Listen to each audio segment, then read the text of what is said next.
Hello, everyone. Welcome to, I guess we are on the 76th episode of Talking Times. Yay! Well, if it's not your first time here, we have an appointment every Wednesday at 6. Today, we have a very nice topic. If you are a student and you are a bit insecure about your pronunciation, your accent, you're gonna love him, okay? I'm here with Gleidionaldo Junior. We're going to talk a lot about bilingualism. I have a lot of questions about my future kids and how I'm going to teach them to speak more than one language. And we're about to start right after our podcast intro.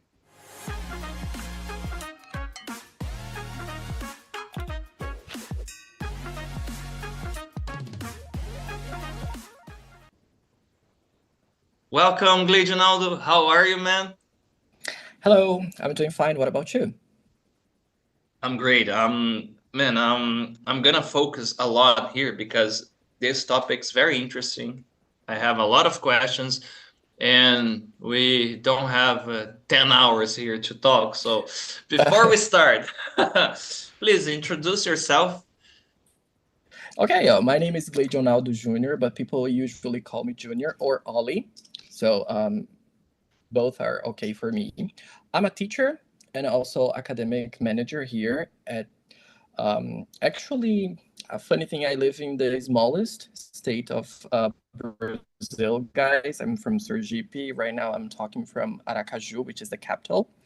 And I've been teaching since I was 16, 17. Now I'm 36. So it's been a while. I'm doing this. And for the past 3 or 4 years, I've been dedicating myself to working with and studying bilingualism. And that's what we're going That's to talk about today. yeah, that's you've been teaching for a long time. So how did this passion for languages begin for you? Well, my mother, she usually says it was from the very beginning because she said when I was a kid, she used to teach me a few words in English, like the numbers and then colors and things like this, and then also in French. And she said that I could repeat the words pretty easily. And then when I was in elementary school, I believe I developed a passion for English. And then I met a few amazing teachers there, like a lot. We're going to talk about this today. And they kind of gave me some support and also incentivized me to become a teacher. Ah, that's beautiful, man. And this is something you mentioned a little bit about teaching culture and other things. A teacher can actually kind of light up a passion for a student to become a fellow teacher in the future, or can really do a lot of damage to, right? Like, oh, English is not for me, it's very difficult. You know, it's a Yeah, it's a big responsibility. Mhm. Yeah, I kind of have this in relation to mathematics because uh, I don't know if most of my friends and people are like, we are from humanities and social studies. I don't know if you're just hmm like that, but we struggle with mathematics. I was one of those who struggled with mathematics. And I don't know if it's because of the way it was taught. I do not make in relation to the teacher because it's not, I'm not going to blame him or her. But I do believe that the way we teach, we can kind of make our students to look up to us or kind of look down to our Yeah. profession. I'll confess something. I do this a lot. I confess stuff while we are live and a lot of people are watching. So, oh my God. Okay. But I have a similar, not trauma, but a similar, like, let's say, a bad experience with physics because I struggle a lot with physics. And I had this teacher, bless your heart, you're still alive, you know. But once I was like, teacher, can you explain again? I didn't understand. And she was writing on the board with those white crayons, you know. I'm talking about the 90s, I guess. And she was like, if you didn't understand, it's because you were not paying attention. And continue with the class. And I was like, cree, cree, cree, but I really wanted to know this stuff, letters and numbers together, all those formulas, But Hmm. then I had this kind of substitute teacher. He was there for another semester, and was the first time in my life that I could understand. And because I could understand, I said, "Oh my God, this stuff is not impossible for me. It's actually cool. I could. It was, one of those problems like a train leaves a place from point A to point B, Mm-hmm. calculate the distance, and I could do the exercise. So being a teacher, such a great responsibility that you literally can change someone's career, right? Like Yeah, we kind of you plant can the kind seed. of direct somebody to an area. Yeah, we kind of plant the seed, and Mm-hmm. then we Eh, eh, eh. we give options. We give our students options that sometimes they don't have access to. So we show them the possibilities, and then they are able to choose by themselves. Yeah. Talking about that, that is going to be a great transition. See, talk about teachers. You were a student from Claudio Vasconcelos, right? You see what I Yeah, did there? The one who idealized and created the method we use here. How was this experience, Gleidionaldo? yeah. Claudio was my Oh, you teacher. mentioned, sorry, you mentioned Junior or Ollie. Ollie, yeah, I like Ollie. I'm going to call you Ollie if yeah. that's okay then. Okay, perfect. So Claudio was my teacher. I believe he was my teacher in sixth and seventh, and then I had a few prep lessons to sit vestibular, and he also was my teacher there. So it was really nice. So he was one of the teachers that he gave me support and incentivized me to become a teacher. Like my first private student, it was like an indication that he said to the family, okay, he is a good student, and I believe he can help the girl. And then my first job as a teacher was also an indication, like he said to the school, I believe he is a good one for the position. He was leaving the school in order to, I believe he Mm-hmm. was doing his master's or something like this, and then there was a spot available, and then he said, I believe he has what's necessary to take the position. So I was his student for some time, and he was one of those teachers I mentioned that kind of gave me more passion for the thing, for the language, and for being a teacher. Yeah, and I learned a lot with the trainings that we do here. And I joke with him sometimes about those terms. I gave a reframe here or there. It happens this and that. But I loved the topics that he brought that were about paralinguistics and how can you use images to convey a message, and the beginner Mhm. student, he understands, and then you see the students lighting up because I'm communicating in English. um it's very nice, and like when you have the theory, the technique, and you can apply in a practical way that actually Mhm. works, and you see the result in class. That's amazing. By the Yeah. way, we had the Teachers Day, right? So shout out to all you fellow teachers that we know it's very challenging to be a teacher. You have to be a little psychologist, a little therapist sometimes. And shout out to you guys that are in this beautiful profession.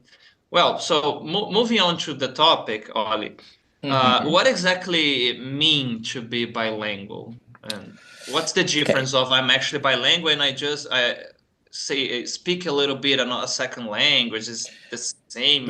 How Mhm. does it work?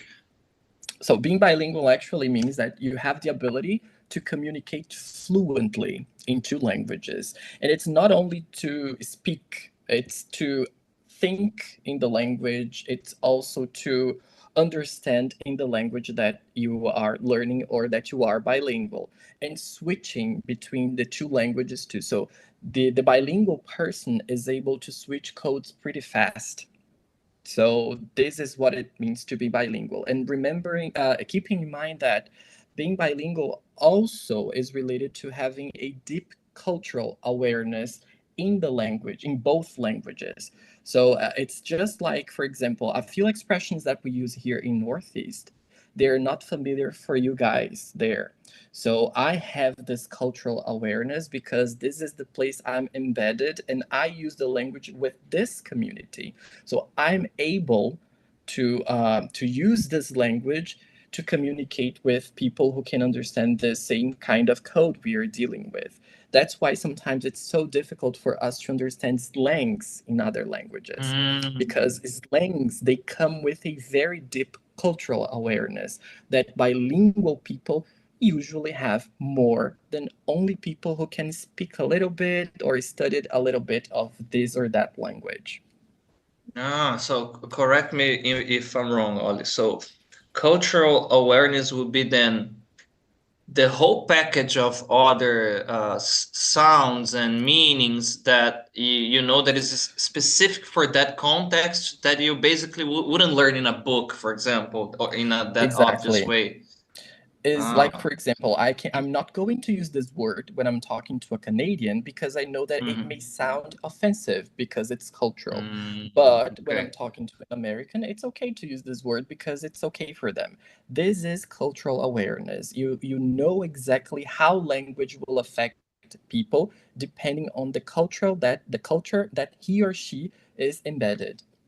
Ah, that's amazing. The moment you explain, I immediately thought of a list of bad words that depending on the culture is something that okay, that they use this or that like it's nothing. And for other people, if you use the very same word, they're gonna be like, "What the hell are you talking about? Why are you being so rude?" You know. Yeah, So. and it's not only connected to the code, like the language, but the body gesture. Like in Canada, for Mm, example, the gesture that we make here to symbolize victory, it's not seen with like a good respect, so we need to avoid. So there are understand. things that are related to culture, but it belongs to language. So this is cultural awareness, and bilingual people, they will get that from the person who is kind of giving or feeding him or her with the language, usually parents. So if you have a mother or a father that comes from a particular country and then he or she speaks that language, you're not only learning the language, you're learning the language and also the culture which is attached to that language. I mean, the variant of the language, because, for example, Spanish, we have Latin American, but we have Spain. And then when it comes to English, we have many countries which use English as their first language. So in a way that I'm thinking now, by learning a second language, you are actually learning how to be a little bit closer to the people that are, the speakers of that. You will create a whole new set of, like you said, awareness and habits. And for example, in this culture, people bow, so I want to go Hmm. for a handshake, for example, Exactly. and stuff like. Uh-huh. It opens your minds and then gives you opportunities to navigate through cultures because you are able to understand those differences, and then you can adapt. Interesting. Okay. Um, we have something here about the benefits of being bilingual. So, what are the basic benefits that you can list for us, Ollie? So the person, okay, I speak two languages. How am I different than a person that speaks only one? A part of okay, Okay. you speak a second language. Yeah. There is a range, right? It comes from Mhm. cognitive, social, and professional benefits. Cognitively, bilingual people, they usually are individuals to tend improved problem solved skills. Because of this Nice. ability to switch things and think fast, they usually have more of this skill, and then they can better multitask. So they can do more than one thing at a time because, again, two languages, two codes, and then they can switch between both, no problems. And they have enhanced memory because it's not easy to memorize things into things. So practice for memorize languages, they can help you to memorize any other thing. So this is for cognition. When it comes to social, it's because of the cultures, as you said. For example, understanding that cultures are different, and then you can navigate through cultures, engage in communication with people from different parts of the world. So socially, This is the benefits.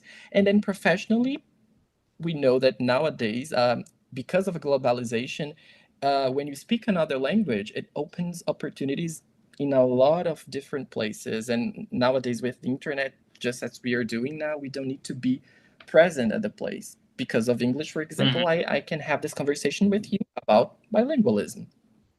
Yeah, it's amazing. Uh, have you encountered specific studies about structural changes in the brain as long as you learn a second language? Yes, there is a plasticity of the brain. So they show that when you learn different languages, the brain learn how to separate them and storage them in different places in the brain so that they don't mix. And then when you need to speak one language, they show that one area of the brain is activated, and then when you switch to the other language, other parts of the brain activated. So our brain learns how to storage things in different way and how to keep it organized in a way that there won't mix. Oh my God, that's amazing. Okay, you sending messages in the chat. I'm gonna read them right now.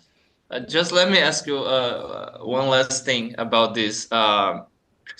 If I, not myself, but if I have a friend who wants to learn a Uh-huh. third language, does it get any easier, Ollie? For example, the new language that I learned, for example, is gonna the adaptation is gonna be simpler, or is gonna be the same challenge, or for example, it depends of the language itself. If I'm learning, for example, I speak English and Portuguese. If I go for Spanish, maybe there's some similar stuff. If I go for Chinese, Russian, Japanese, I'm going to struggle more, or is unrelated. Well, it may vary, but for people who tend to be polyglots, they say that it becomes easy because they usually can see patterns. So when you learn different Uh, languages, you are able to see patterns, and you will be able to see, for example, that Latin languages, they behave in a certain way. Asian languages from this root, they will behave another way. And because of these connections that you can make between languages, things may be a little bit easier. But we cannot say for sure that everybody will have the same kind of ability. But it should get these are reassuring news. Thank you. So eventually I easier. may learn some Japanese. Okay, let me take a look at the chat. Oh, by the way, if you are watching this in a class with your teacher, shout out to your teacher. But please, guys, if you're watching this in one of our schools, get your phone, enter in this live broadcast as well, because it helps, to spread the word. It helps with the engagement of the channel. Okay. Well, shout out to you here, Maria, José Oliveira. I guess you know them. I don't know why. Yeah, I do. This is my mother.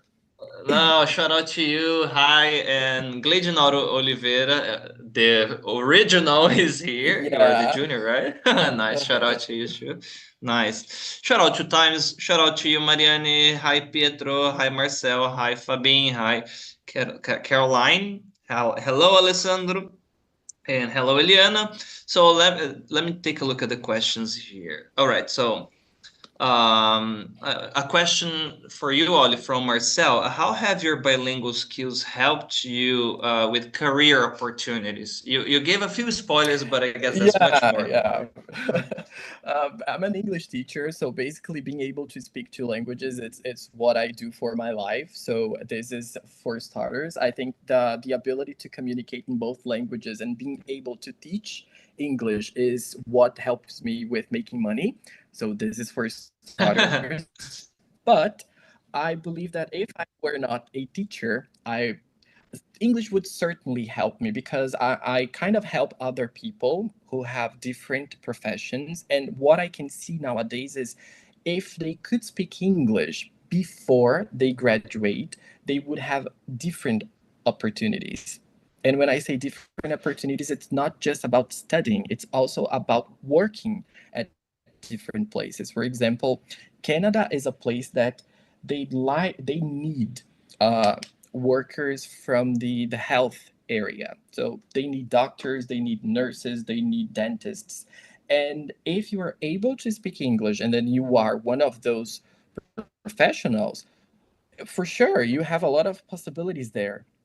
So what I can Yeah. say is that when you speak two languages, the possibilities, like academically speaking, they are a lot because you can write in English like articles and then publish them, and then you can be invited to present something in a different country, maybe a research. And when it comes to professionally speaking, like you can actually do your job in a different country because you are able to communicate in this language. So a lot of benefits when it comes. In my case, it's because it's my profession. Teaching English, it's something that I do for my life. That's amazing. One thing that I thought here, it also helps with the professional qualification. For example, there are courses and universities, for example, Yale, Stanford, many For sure. Harvard too. They offer a lot of online free courses that if you speak English, you can go there and attend to the course, and you're gonna learn sometimes stuff that hasn't even arrived here for us translated. You can have this access to it. It's amazing. And It's then amazing. there is also entertainment, right, people? Because we cannot only talk about Yeah. work, work, work. It's really good to be able to listen to a song and then you know exactly what the person say, even like the details, and then you know the Yeah. intentions behind the lyric, like the double meanings. And also when you watch a movie, you don't need to look up to the subtitles because we know that sometimes they're not able to put everything that they could there. So this is also a positive thing. Yeah, that's how I knew I was starting to learn. I was at the cinema. I told the stories a million times already, and then I noticed, oh, I'm not reading, I'm just watching the scene. That's amazing. Yeah. Okay. Okay, a very good question from Caroline. Oh, yeah. When you bump your Okay. thumb on the corner of your bed, what language do you swear in? Oh God. I usually swear it in English. I do it in English because when people are around, I usually have the feeling that if I say it in English, nobody will ever know that I'm swearing. So I usually when I when I have to say bad words, I usually say it in English. And I have the impression, bilingual people, you guys who are watching, don't you have the impression that some things they get better in English? Like if we say it in Yeah. Portuguese, it doesn't have as much power as we do it in English. So I prefer to swear in English. Yeah, it's true. I'm laughing because it happened with me this week. I think I was trying to do something silly, like fit two things together, and then I was almost doing this, and I dropped, and I Uh-huh. said "fuck," and I said, "Oh, I'm cursing in English." Why? It was like And this, then we work at English schools, right? Everybody, most of the Yeah. people who work there, they can understand, and then they're just like, Yeah, it's interesting. And something that is funny working here at times, I have friends that, for example, if I see you on the street, because when you enter in Zoom, we started to talk in English automatically. So I guess in my uh-huh. brain, you are in the category, okay, people that you automatically communicate in English. I have this Mm-hmm. friend, Stefano. Uh, when we are in school, for example, we always talk to each other in English, and it's spontaneous. People are like, why are you guys talking English? So, oh, it's just for some habit, I guess. It's like, it's very interesting. Okay. Good evening to you, Eliana. Okay. Alessandro has another good one here. What's the importance of being bilingual or polyglot? Well, I guess you listed a few benefits already, but Yeah. It may vary. Some people and they have like their own aims in life. For example, I know a few people that they want to learn at least five or six languages, so they have their own goals. So maybe you are one of those that you have this goal in life to be a polyglot and then be able to communicate in six, seven different languages, and then being able to communicate in those seven languages they will open like a lot of different possibilities, because different possibilities there, you will have like, I would say, infinite possibilities, because Yeah, 7 definitely. languages, you can be everywhere, anywhere, depending on the languages that you are able to communicate. And again, memory, a very good memory. Also, social skills, because you will be able to understand different cultures, and cognition, like speaking two, multitask is something good. Speaking seven, you guy, you rock. Uh, I guess I would never want to step on someone's toes who speaks 7 languages, because this person would never forget. You know, like, I speak Yeah, the 7 languages. I memory. remember what you did. You know. Mhm. All right. um, okay, let me take a look. Oh, question. Shout out to you, Fabio. Fabio's having a class. I know. Shout out to you, Uh-huh. students. Okay. As for you, what is a proper bilingual school? Because I've heard some people saying that there are some fake bilingual schools here in Oh, Brazil. Jesus. Yeah. Yeah. So- Well, according to the National Committee for Education, we have three kinds of schools now when it comes to languages. We have like bilingual schools, we have international schools, and we have schools with bilingual programs. And they work Hmm. differently. International schools, they follow a foreign curriculum, usually from a country that they chose, like the American curriculum, Canadian, and there it goes. And then we have the bilingual school. In a bilingual school, 65 to 70% of the teachers, they are able to teach their discipline in the language the school chose. So we have a geography teacher who is able to teach geography in English, a math teacher who is able to teach mathematics in English. And 70 and 80% of the curriculum needs to be taught in the language that the school chose to be bilingual. That's a bilingual school. And then we have bilingual programs, which is also something that it's not fake, but it's kind of a possibility for schools that they don't have access to teachers who can speak the language and be able to use the language to transfer meaning of the disciplines. And also financially speaking, it's cheaper for the school. So it's not fake. It's just a different possibility. So in schools with bilingual programs, we have English teachers who are trained to use approaches like CLIL and PBL, and they use those approaches to simulate the environment of a bilingual school. Understand. Now, I guess everybody who's a parent here or who wants to be, there are a lot of myths about teaching 2 languages for Uh-huh. kids in their early development. Um, does it cause any developmental delay, or is it harmful, or is quite the opposite, Ollie? If for example, I had this student I mentioned to you, shout out to you, Alan. He used to talk to his kids only in English, and his wife, the mom, only in Mhm. Portuguese. So, can you explain us a little bit about this? What happens? Okay, so is no.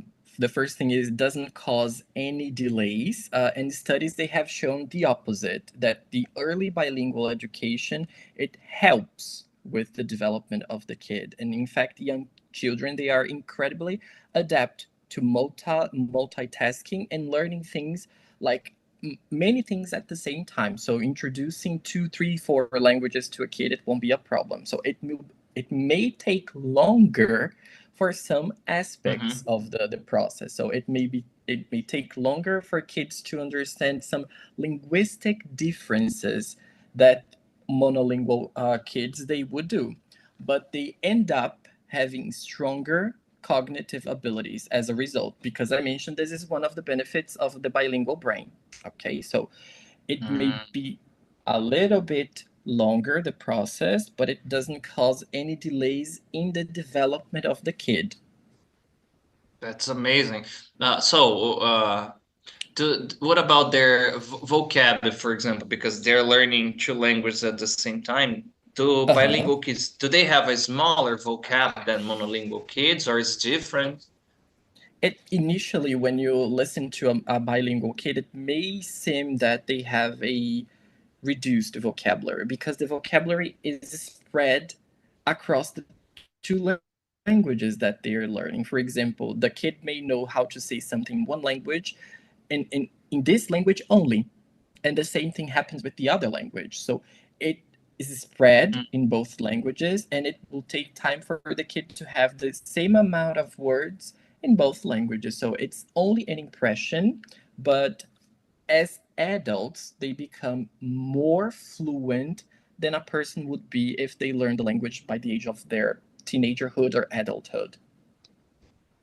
That would be my next question. If what is there like a perfect timing for learning a second language, or I don't know, as early as possible, or no, it's better when you are, because for example, I'm Yeah, you asking got it this right. Like,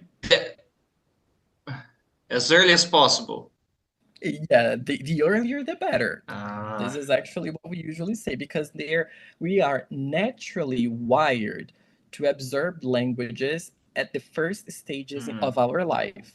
So we are there ready to get everything. So it's a critical period for language acquisition, and it's typically before puberty. That's why when you introduce very young kids to a different language and they become really, really fluent before puberty, they will be excellent speakers when they become adults. that's nice to know. So for the parents there that are worried, talk to with like using different language with your kids. It's gonna be amazing. There is something then because we have most, if not all of our students are adults. So we have teens too, but the majority are adults. Uh-huh. I asked you before, this is something that I really wanted to talk to you live, Ollie, because Mm-hmm. a lot of students here, they are insecure about committing mistakes, and we teach on the very first class they do in the course. Well, it's Mm-hmm. possible to learn a second language using how your brain works, using the same neural processes that has happened when you were learning your mother language, and it makes everything simpler. So as an adult, what would you say about that? Is it a good idea to at least try to behave as a kid in terms of learning, the posture and Mm-hmm. the when you're learning a second language? Because you mentioned to me, some adults they're like a hard nut to crack. I mean, the self-judgment, the fact that they have their life baggage and their expectations. So, is it a good idea for the adult to try to behave as a kid when learning a language? Take Yeah. notes, guys. Mhm. When we say behave as kids, we're not actually talking about the way that behave in class. We're talking about how Hmm. their brains work. Yes, we should behave as kids when we are learning. It doesn't matter if it's something related to language, but something new. What happens with kids when they're learning languages? They don't compare first because they have nothing to compare. They don't have access to the system of the language, so they don't understand grammar so well. So they don't compare. They don't care about other people's judgment. So they play with the language. When I say play with the languages, have you ever heard a kid like saying like eu sabo, eu não sabo? When they're starting to learn Portuguese. This is language acquisition 101. So they don't know the correct structure, but they're not afraid to play with the language. And So that's fascinating because they can actually create a new word that does the job, yeah, and And then we got it. it Like we know that they're trying to yeah. use the past, but it's not okay. What we do, we adjust. Hmm. So So I'm taking notes here. Don't compare. don't care about the language mistakes, and this is something that is so simple but so difficult to do. Focus, I'm gonna look to this camera now. You focus in communicating, focus on the communication. If we're having contact with the language, if you are studying, eventually you're going to internalize the grammar structures. Sometimes the person is like, in their, when the students are too much in their heads, all, how do I say this and that and this and that? And they forget to answer, because Yeah. of, As adults, we usually focus on two things when we are learning languages. It's the system, which is grammar, and also the sound, which is phonetics. And Mhm. it may become a struggle because just imagine you are 20 or 30 something, and then you are in a room, and then you cannot make a simple sentence in a language. How would you feel? I know it's frustrating because I've been there. I've been there, and I know it's frustrating because you feel like selfless, incompetent. But you just have to remember that to learn Portuguese, it took you years. When I say years, like 12, 13, 14, because remember, the first part of your life, it was language acquisition. You knew nothing about systems. When you went to school, you had to learn the system, and that's the place we should learn about systems. When we go to English institutes, we are there to learn how to communicate in that language. And then you have to think about that. Should I know that much about grammar to communicate? Should I care too much about accent? Because there is a difference. Brazilians, they are fascinating about accent reduction or accent training. We were talking about this. Should I care Yeah. too much about it? Is it really important for communication? So, no. Communication happens when two people use a code and then both people can understand and transfer messages. That's the point. Yeah, and I can only say one thing to that. Remember, me arse hurts, if people can understand you guys, that's fine. And I Mhm. told you this is another part of the bingo. I have this Frankenstein English because I learned with teachers with different backgrounds and different accents. And it's funny. I notice sometimes I talk to natives and they say, "Where are you from?" Because I cannot exactly tell, and I love because I said, "No, I'm Brazilian," and said, "Oh, because sometimes you sound like a Brazilian, sometimes you sound a little bit different, and we talk, we communicate, and that's the most Mhm. important thing." For sure. One thing here, is it mixing two language something bad? Like, can it, I don't know, cause some types of problem when we are learning? Like who mixing the user or the person trying to transfer the language? No, for example, missing two The languages within kid or no, sentences. not at all. Yeah.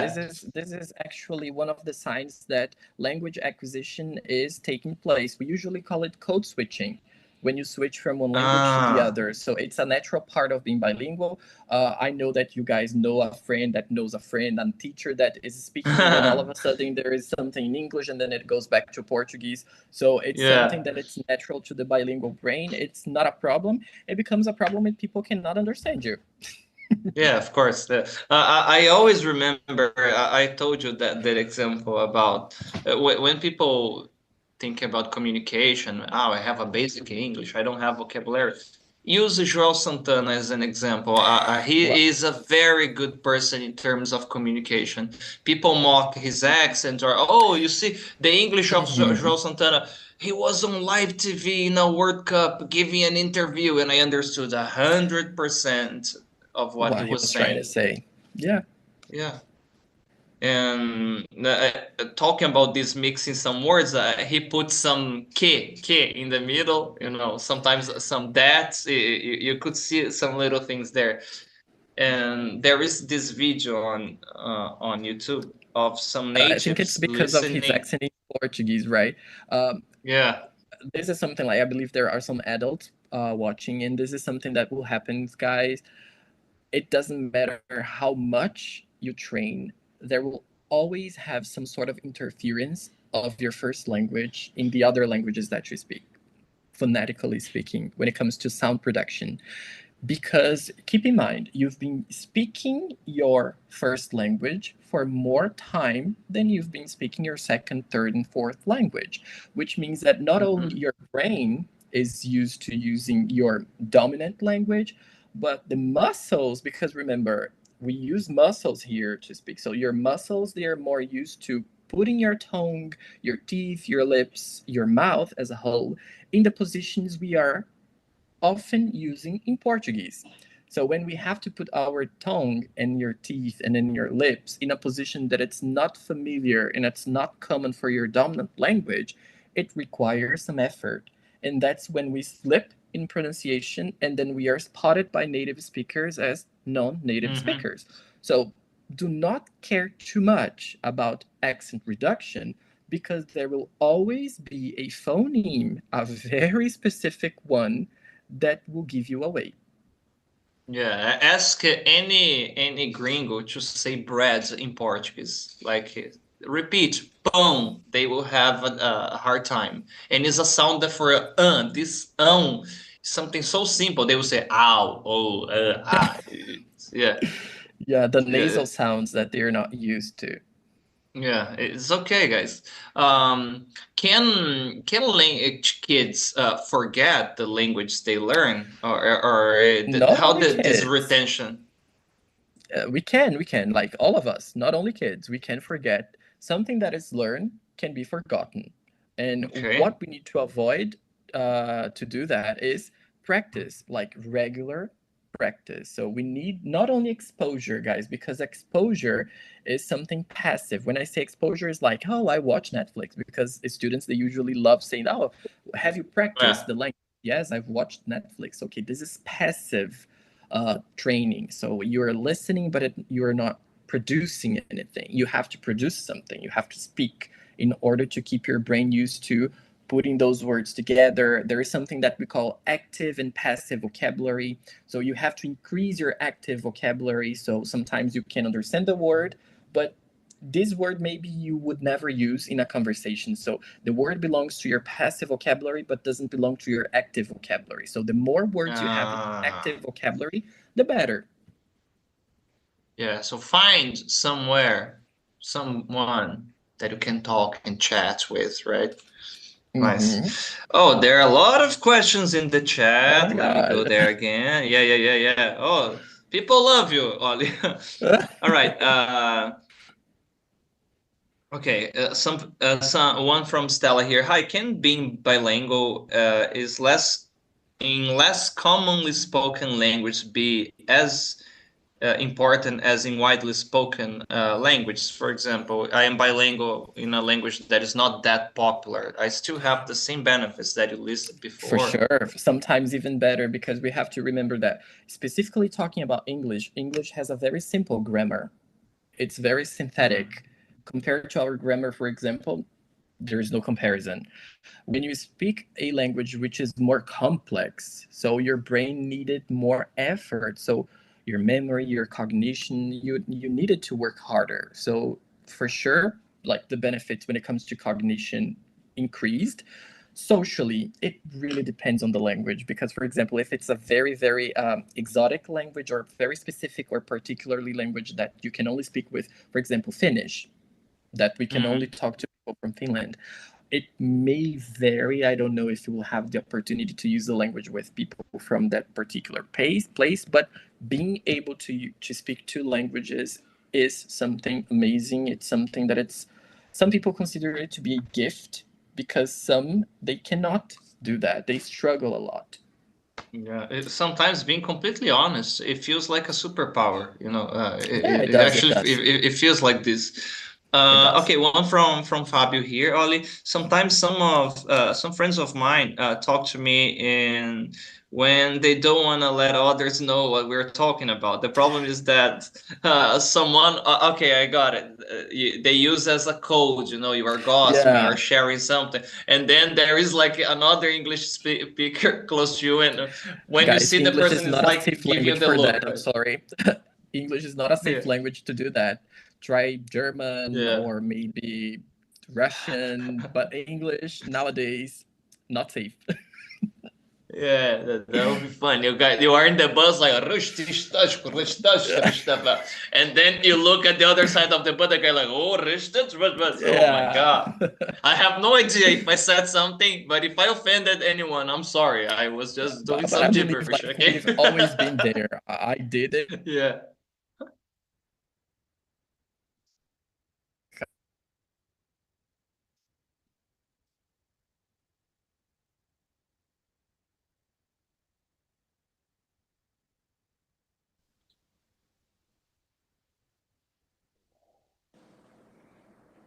Hello?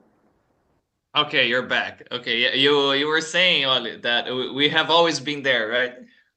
Yeah, been there. Like I usually do that when I know that it's a safe place, but we never know. There's always someone who can understand the language. Yeah, it was gonna be the person staring at us or laughing, like, I know what you're Uh, doing. when if there's Yeah. someone laughing, it's because he is engaged in our conversation. There is one. Oh my God, we are already running out of time, man. Oh my Uh, God. Okay. All right. There are many myths. This is from Rafael. There are many myths when it comes to teaching a second language to toddlers. In your opinion, is there any real detriment in teaching English to young kids? What about to neurodivergent kids? yeah, there are a lot of myths involving atypical or neurodivergent kids. I believe like professionals that health professionals that should be trained to give support like to families, they know a little bit or nothing about this, and instead of helping, sometimes they cause a few problems. So there is no research published to this day that show that Mm-hmm. atypical kids like autistic or people with ADHD, they should not be exposed to a bilingual environment, period. So there is no Okay. research indicating that it's a problem. So autistic and ADHD people, they should be exposed to a bilingual environment. And all the I would not say symptom because it's not a disease, but all the observed situations with those Mm-hmm. particularly conditions, they will be seen in the first language and in the second language at different levels. And sometimes it will occur in one, but not in the other. And that's pretty fine. Mm-hmm. That's pretty fine. Okay. So there is And no scientific proof or research or article that show that it's a problem to teach atypical kids or expose atypical kids to bilingual environment. So teachers, nice. they need support with the kids because they need special the requirements and adaptations, but there's no proof, scientific proof that learning won't happen. Nice. This is something that will make the parents okay, nice. They will feel is reassuring to know. And how can parents incentivize their language acquisition to their kids? What are the best ways to start this? If they're able to speak the languages that they're trying to make their kids bilingual, they should have some kind of agreement. Like one of the parent uses only one language and then the other parent uses only the other language, because they will Okay. help exposing the kid to both language at the same times and sometimes at the same level of exposure. Like if they work, the work period, it's the same. Also try to create opportunities for meaningful interactions. It's not only talk to the kid, but having the kid being able to use the language. Remember, active and passively. Passively just listening, but they should be able to actively use the language and produce something. Expose them to books, music, cultural experiences like traveling, or maybe São Paulo, we have a lot of those exposures and moments like that we have people Mm-hmm. from different places of, okay, take your kid there, and then if it's possible, bilingual education, about bilingual school or bilingual program will help. Amazing. There is another interesting question from Alessandro. It's more like your estimative, your opinion about what's to come. He said here, according to a study by the British Council, only 5% of the Brazilian population knows English, and only 1% is fluent in the language. What can be improved? So, how long can Brazil reach a higher level of people speaking English? I know education in Brazil is challenging, is a problem, but how being from the field, Ollie, how do you see this? How can we improve? What can be done? Um, to be honest, we need to improve like basic education. When I say basic education, I'm talking about school, not English courses, because meaningful education happens there. They go to school every single day. They usually go to English courses or English institutes or language institutes like twice a week. So it's not enough. So in schools, they have more options and they have the correct environment to make this change possible. The Ministry of Education has been trying to make it possible since 2019. They are implementing a few changes in the way that things are taught. And then again, when I say the Ministry of Education, I'm talking mostly about public schools, guys, because private schools, they do the things that they want in the way they want, as long as they Mhm. follow the NCC. But public schools, they are already, at least here in Sergipe, they have a program called Sergipe no Mundo, which they created a language center to teach French, Spanish, and English. So students from public schools, they will have access to this kind of teaching that we're talking here, not bilingual, but the communicative approach in a level that private schools they usually do. So change will come when the schools change, not only the Yeah. schools, but students and teachers and the way they think about lessons and lesson planning. Mm. And you mentioned something before to me that was very interesting. That was about the teaching culture that we have in Brazil. Can you share a little bit about that to us again, please?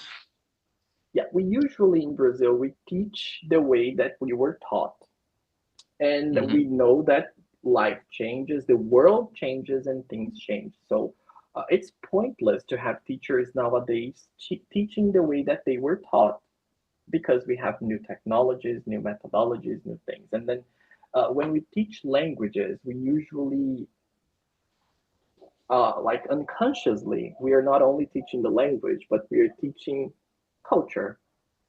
And Mm-hmm. that's something very dangerous because is culture something that should be taught? And then, as non natives, which culture are we teaching?